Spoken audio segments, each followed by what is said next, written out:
To set double press S Pen button for the copy as take picture in Samsung Galaxy S22 Ultra, open settings, swipe the notification panel, and then tap settings icon. Scroll down settings screen, find advanced features, tap advanced features, and then select S Pen, tap Air Actions, scroll down the screen, tap DECO PIC, and then tap double press menu, and then tap take picture. Now double press S Pen button for DECO PIC set as take picture.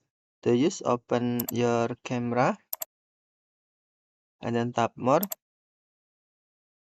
select our zone, and then tap DECO PIC.